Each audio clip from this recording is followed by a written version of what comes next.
Hello, my name is Vincent Rosa Chavez. I'm a producer here at Black Label Music, and today we're talking to Murphy Smith and Andrew Oakland.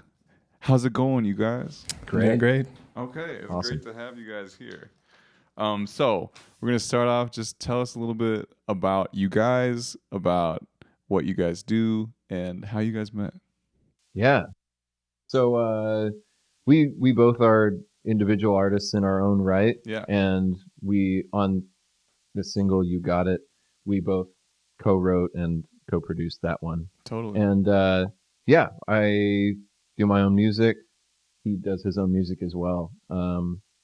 Yeah, that's pretty much where I'm at least, is producer, artist, songwriter. Cool. And for you? Yeah, and he pretty much covered for me as well. Yeah, I've got my band Oak in the Woods. It's very like Motown, and I front that band. Tight. And then, how did we meet? It was a mutual friends. Well, it was your show. Right. It was Zach Baker's show, and he had Yeah. opened up for him, and I needed a bass player real bad. Tight. And I saw them, and I was like, oh, that guy. That's right. And then just reached out, and then it's a quick friendship, I suppose, since then. Yeah. Very cool. So when did you guys first start playing music individually? Like, when was the year of your probably childhood where you were Sure. like, I want to be a musician right now? Yeah. When did that happen for you guys? If singing counts, probably like when I was 4 or 5. Okay. My parents tell me I had like the Mickey Mouse sing-alongs with Oh, like that's the sweet. little bouncing Mickey Mouse head. I would just like sit in front of the TV. Oh, that's So it was kind of always like that. nice. Yeah. You should do lyric videos. I should.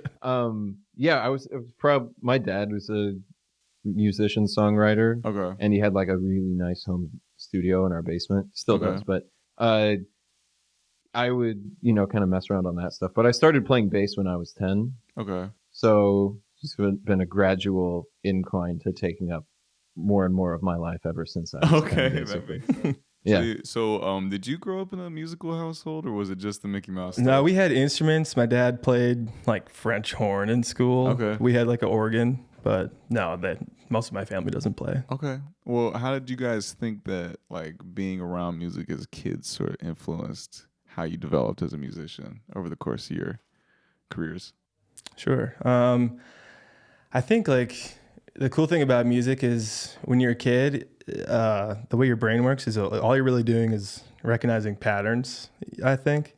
And when it comes Yeah. to music, like that's really what music is. The more you study it, the more you understand theory, the more you realize it's just patterns repeating itself. So I think like a kid's mind learning music, you just become a little more creative inherently because you can put together all these little chunks of things that you've realized go together. Yeah, that makes sense. It's like learning a language, Yeah, exactly. like learning Spanish.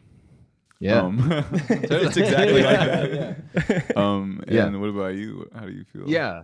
I mean, I would say that just like growing up, seeing my dad always like his job, he would get up absurdly early. So even on the weekends, Yeah. he was up at like 5. Yeah. And whenever I would like wake up, I would just like he would always be in the basement where his studio was, and he would already be like working on something since my mom or I weren't up yet.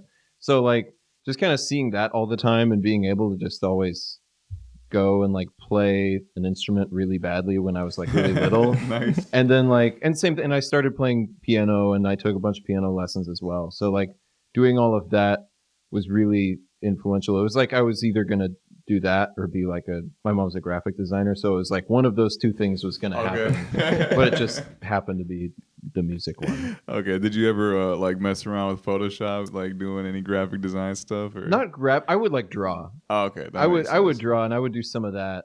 But like I felt like my natural aptitude for both of them was about equal. Yeah. And then I just kind of happened to do more music. Okay. Cool. So You're I just a kinda ended naturally up on that one. artistic type of guy, huh? I'm not like particularly naturally talented. I'm just saying they were at the same level. Like the same level of good or bad, whatever it was. Nice. Okay, this is a question for you, Murphy. So you've been a professional musician and a student in a few different cities. We were actually just talking about this before we came on the interview, y'all. Yeah. So you were raised in Kansas City. You went to school for jazz studies at University of Kansas in Lawrence, right? Yeah. Okay. And then you moved to New Orleans, and then you moved to Minneapolis. Yes. That's right? That's an accurate timeline? Yeah. Okay. So, what do you think you learned in each of these new places that sort of helped you develop as a musician and as an artist? Yeah. Oh, well, no, that's a good question. I definitely like the concept of different cities influencing one's musicality. Yeah. And it to me, it's not the it's very different from just listening to music from that place. Yeah. Like living there, it's like you actually see how people live, and Totally. also, especially New Orleans, it's such a historic city, and the music and the culture is so intertwined. Yeah. That it's you kind of see more of what goes into it, and also you're just around people playing a certain way. Like in New Orleans, there's just a very specific way of playing. There's so many musicians, like gigging musician friends of mine who lived there and moved away just like I did. Anytime I talk to them, everybody says the same thing. We'll be like, "Oh, do you miss living in New Orleans?" And they're like, "Yeah, some things I do, some things I don't." Always miss the drummer because like it's just like something about it's like the drum set was literally invented there. So it's like basically, oh, really? oh yeah, I didn't even know that. Oh totally. That's and cool. it's like the way that they see groove and the way that they see groove in Minneapolis, and it's just like you just really get it kind of baked in to your Yeah. musicality, and especially honestly as like a gigging musician, you're really forced. Like even if you do or don't want to, you're going to end up playing a lot of the music from that place, Yeah. and you're going to be around it a lot. So learning those songs that are in those different cities and different scenarios, like, way more Prince and the Time are talked about here Yeah, than in other absolutely. places. People like Yeah. don't bat an eye at 777-9311 here like they would in somewhere else. But yeah, I just like how it really bakes the sound of that place into your Yeah. thing. And then I like to think that my music is very ideally like groove oriented and has a nice marriage of those two things, because that's always been where my heart's at Totally. musically, is like Prince, Minneapolis sound, and the New Orleans thing. Okay. Yeah, that's tight. I mean, I can tell from your single, you got some of Oh. that funky stuff in there, straight up. That So, focus. you kind of answered a little bit of this, but I was gonna ask, how do you think that music and also the culture around it is different between New Orleans and Minneapolis? The nerdy answer is like, I feel like as far as rhythmically, people play on the back side of the beat in New Yeah. Orleans, whereas they play on the top side here, drummers especially. Yeah.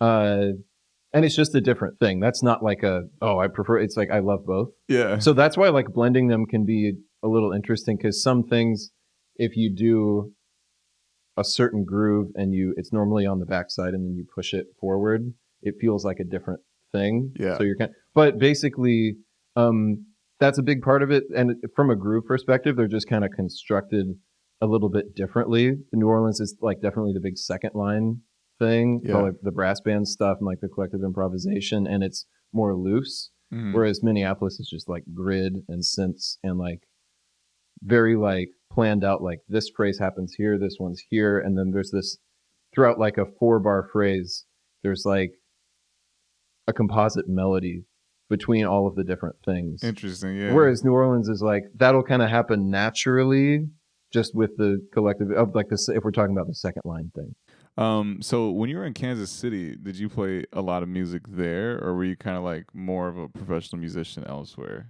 I was in college, which Lawrence is 45 minutes outside of Kansas City, and I was like, I honestly haven't like lived in Kansas City That makes sense. since like kind of college time. Yeah. So it's like I did a little bit, and I mean, there's definitely that. I have a degree in jazz studies, and Mhm. there's the music history in Kansas City as well, obviously, with like Swinger and Basie and Charlie Parker and Yeah. everybody, Pat Metheny. But like, it's one of those things where it is baked in, but not.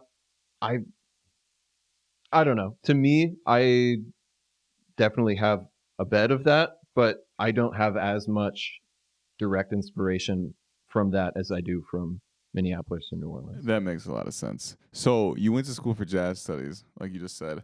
How do you think that sort of changed the way you saw music? Like, what do you think you learned from school? And I know that's a big, like, probably a lot of stuff to pack into like one answer, but what Yeah. do you think like you got from school that you would not have gotten if you decided to go for something else or something Right. not music related? That's a good question. I feel like it was like connections / friends I made, but musically, I feel like it taught me how to teach myself things. Yeah. Which was a very like just how to practice and how to practice in a way where like I feel like I could confidently listen to a new genre of music that I hadn't heard before and really dissect it and get to the essence of it, which Yeah. goes to production too. Like Totally. with YouTube and everything, I tend to be more self-taught with production, but I wouldn't have been able to if I didn't have the schooling of like, this is how you should practice. This is how you should transcribe things. This is how, that's the big one. And Andrew has a jazz studies degree too. So Oh, really? yeah. So I feel like, yeah. Do you have an answer to the same question there? How do you think it? How jazz affected? Yeah. I think it just like opens your ear to, I don't know, maybe like a sound or a vocabulary that Yeah. you wouldn't have ran into on your own. It's like, I'm sure your story is similar. Like when you went to college, you didn't necessarily think like, I want to have a jazz studies degree, but you thought like, maybe I don't want to go into classical music Yeah. or whatever. That was the contemporary option. And you thought maybe, jazz will be hard, right? So if I can learn that, then I can learn anything. And like some of that is true. You know, it's like there's really difficult things in jazz, but there's also, what I took from it was there's just a different level of musicianship than that I understood before. Yeah. Just listening to top 40 and not saying that those people aren't great musicians, but they don't get to show it off all the time there.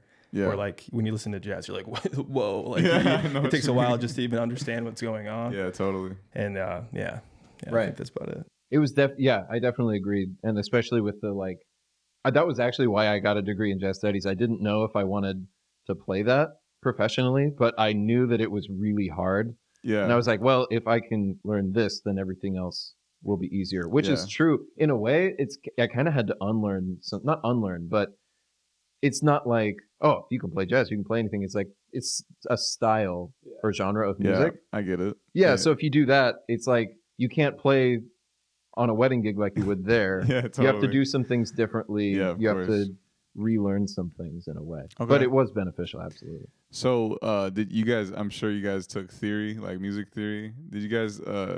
How do you think like your knowledge of like music theory from like education, from like university education, like influences the way that you write music now? I need to actively try to not make. You know exactly what I'm going to say. I have to actively not play the chords that my brain is telling me to. And it's not even like it's not even like I'm hearing these. Totally. It's like the theory part. It's not even thinking sonically. It's just thinking like mathematically. Yeah, like, totally. This yeah. would be cool, and you got to make it interesting for the other musicians who are playing. And if you don't, they're gonna think it's whatever. So that's definitely a jazz kind of like people who get a jazz studies degree. It's kind of like a joke that we like make way too complex music, or like we'll have like a totally fine song and then just be like, nah, it needs a weird bridge. They're like, nah, it needs the tritone sub or some weird Just thing. no self-control. Right? Like, yeah, you just can't make. There's a project I'm working on now with someone else who's writing and recording the songs, and she's just doing these like perfect like 4-chord pop songs. And they're great. And I'm just producing around them. I'm not writing any of the chords or anything. And I'm like, one of them's just a chord being arpeggiated with different bass notes that are in the key. Yeah. And I'm like, I would never do that. I would literally never do that. But it's a great effect. And it's really cool. Totally. And it's very easy to produce around. Yeah. Because I'm like, oh, I just get a good sound. And then there's so much space production wise to build around it. So that's absolutely one way it's affected me. I'm sure it's the same way for you. Yeah, and I guess like the way I think about it is kind of just summarizes. It's like you spend so much time in school analyzing and like figuring out what the theory is, and then getting to the essence of what the song is. Yeah. And like writing is like the exact opposite way. Where like if you start thinking about chords, you're not making music anymore. You know, like that the makes theory sense. is just supposed to be how you communicate it, but you Yeah, lose all that totally. when you're so focused on learning it. Yeah, that makes sense. 100%. Yeah, I mean, I think people, they tend to want to use all the tools that they just learn, and then they start writing complex music, and then like they try to bring it to a show, and like half the crowd is like, "What the Yeah. hell is going on?" I imagine right like now? And they're like, if you Yeah. went to like culinary school, but like all you do is like make lunch for 5-year-olds, Yeah. like Right. like you don't need to be real fancy. Like you can We just make want some- grilled cheese. Yeah, we just want exactly. grilled We don't need cheese. 7-8. We just y'all want need like a grilled cheese. filet mignon with like a. Yeah. Just stick to the classics, man. No, that's tight.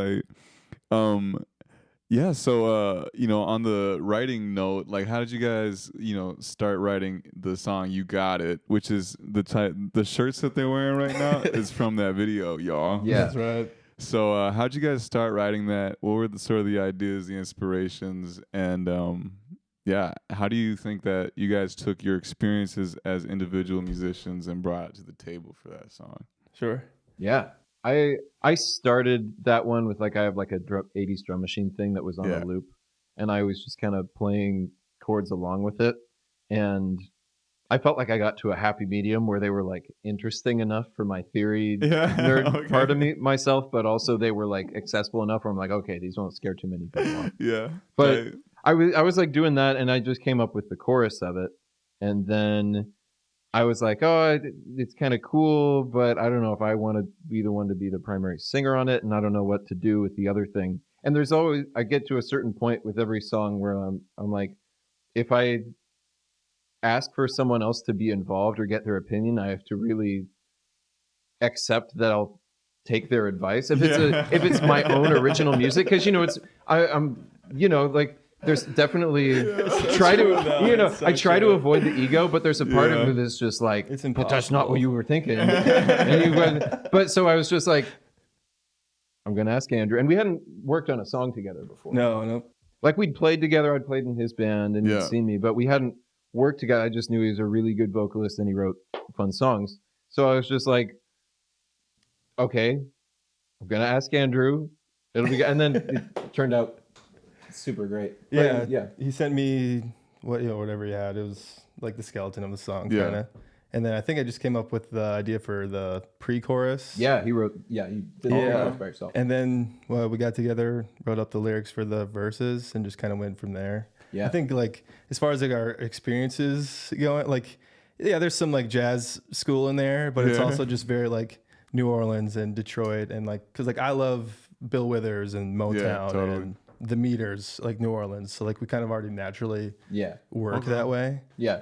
and just kind of Right. crapped it right out, man. Yeah, it was also hilarious because like it took us so long to write like stupid dancey lyrics on the verse. Like the verse lyrics are like the most like mindless dance lyrics, and it took us an abysmal amount of time. Like we would get my sidetracked God. and we were hanging out like this, but still it was like, what rhymes with Like dance? like physically trying not to be clever and like couldn't write. Right, exactly. Yeah, it was the same thing with the theory, just lyrics. So how do you think your workflow compares to other artists? And it sounds like this was pretty chill, like you guys just sat down and like wrote. But do you guys Yeah. think that you guys have like a way of writing that just works really well compared to other people that you've worked with before, or is it pretty standard? I think we're both like very much like we would call it like in the box kind of guys. Like Yeah. we're gonna write it like inside of Logic and like build a loop and like work from there. I think that's how you work. That's kind of how we both do. But I've had friends that they want to do everything on the acoustic guitar first, Yeah. and then go from there, put in the lyrics or whatever it is.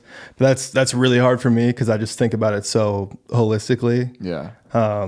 Totally. I mean, I yeah. think when you're writing on acoustic guitar, everything sounds like it was written for acoustic Yeah, guitar. exactly. Or a little Right. sad. You know It's what like I mean? I have trouble like stretching it out from there once the whole song is written. Yeah. Then it feels like it's done. Or if like I have all the pieces right away, I got somewhere to go. Yeah.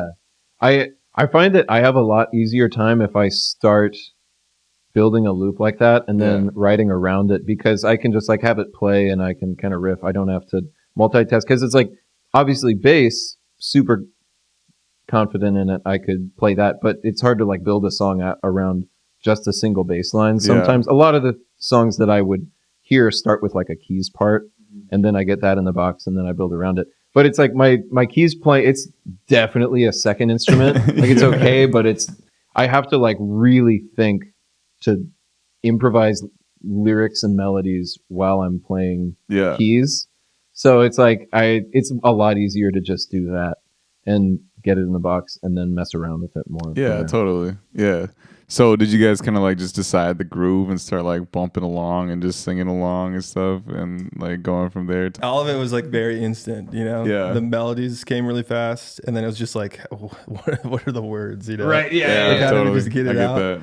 Yeah, and there was the well, that pre-chorus, like I sent it to him. I was just like, I just don't know what to do for a pre-chorus. I have these chords, but I don't know what to do. And then you were like at work or something, and you sent me like a voice memo that was just like perfect pre-chorus. I was like, tight. There it was. Yeah, I gotta say it's like one of the catchiest songs in our catalog. Yeah, Oh, straight thank up. you. When Thank I you. first heard it, I've been singing it like I'd be on like our little Zoom calls in the morning and the evenings, and I'd just be like singing. You got it. That's right. You pump I'd yourself be like up. washing dishes. At Right, home, there you straight go. up. So, but yeah. So do you guys have any other projects, any other shows, anything you guys want to let us know about real quick? Yeah, just follow Oak in the Woods on everything, please. Oak in Thank the you. Woods Oak on in the everything. Woods. I have on Friday, August 23rd. I'm playing a solo show at the Garage. Okay. And I'm playing a going away / EP release on Sunday, September 8th at the Okay. Green Room. Yeah, Cool. and same thing. Follow me on all this stuff. Murphy Smith. Follow Music. him. Murphy Smith Music, y'all. Murph. Cool. I think that's about it. Sick. Thank you guys so much for watching. If you guys want to hear more from other producers, artists, and composers here at Black Label Music, give us a like and subscribe. So yeah, that's what's up. Thanks, guys. You guys want to say bye real quick? Yeah. Bye. See you around. All right, y'all. Thank you.